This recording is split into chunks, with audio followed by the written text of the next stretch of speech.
Asked by CNN's Elise Labat whether he was ready to reaffirm his commitment to a two-state solution, the Israeli leader said, "I've discovered that, if you use labels, you're not going to get very far because different people mean different things when they say states, so rather than talk about labels, I'd like to talk about substance." Trump broke with precedent early in his presidency by backing off the United States' firm support for a two-state solution, indicating that he was ambivalent about whether the conflict should be solved by a one- or two-state solution. "I like two-state solution. I like two-state solution," Trump said. "That's what I think works best. I don't even have to speak to anybody. That's my feeling." When pressed about the change at a news conference later that day, the president said that while he believed the two-state will happen, he reverted to his prior stance. "If the Israelis and the Palestinians want one state, that's okay with me. If they want two-state, that's okay with me. I'm happy if they're happy," he said. Netanyahu said that, in a one-on-one meeting with Trump on the margins of the United Nations General Assembly, the U.S. president asked him, "What would you like to see?" Netanyahu said he answered that he would like to see the Palestinians be self-governing in a demilitarized state with none of the powers to threaten us. "You decide. Israel has to have the overriding security, not the UN, not Canadian Mounties, not, I don't know, Austrian or Australian forces. Israeli forces have to have the security control. Otherwise, that place will be taken over by Islamist terrorists, either Daesh, ISIS or Hamas or Iran, all of the above," Netanyahu said. "And that's my condition." People say, "Was that commensurate with a state?" Netanyahu asked. "I don't know. You decide. I want the Palestinians to govern themselves, but not to be able to threaten us." Netanyahu indicated that he hadn't yet seen the Mideast peace plan the administration is putting together, under the president's son-in-law and senior advisor, Jared Kushner, a family friend of the Israeli leaders. Netanyahu said he is certainly going to look at it and look at it with a keen and open mind, because I know there's great friendship to Israel. The question of what happens, precisely, when he puts it out depends on, I'll look at it, Netanyahu said.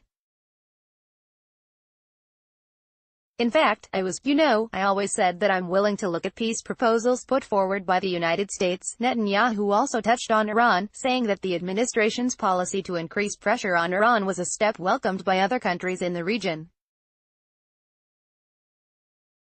"You put growing pressure on Iran to cease its aggression in the region, and its secret efforts to achieve a bypass for the nuclear program. I think that very wise," he said.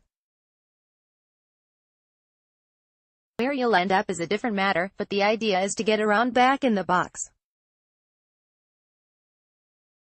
While the Trump administration has said its policy is not regime change, Netanyahu said that if Washington's moves lead to the fall of the government in Tehran, it wouldn't generate much mourning. "I don't think anyone would shed a tear if it happens, but I think the first thing we want to see is the cessation of this tremendous campaign of terror throughout the world," Netanyahu said. And he added that, "The ones who'd be happiest if that happened are the people of Iran." He said that Trump's approach to Iran was welcomed, not just in that country, but across the Middle East.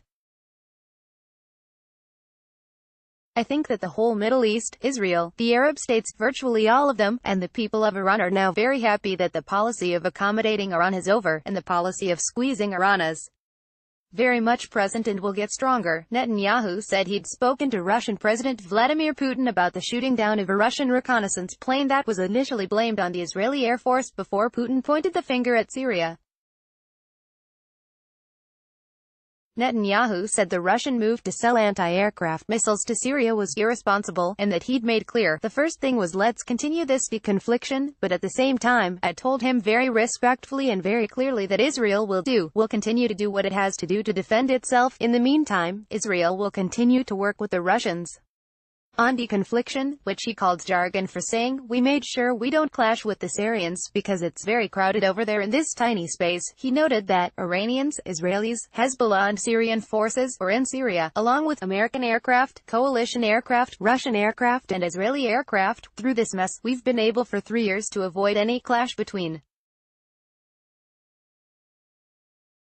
Russian and Israeli forces," he said. "I think there's a desire on both our part and Russia's part too, to avoid a clash."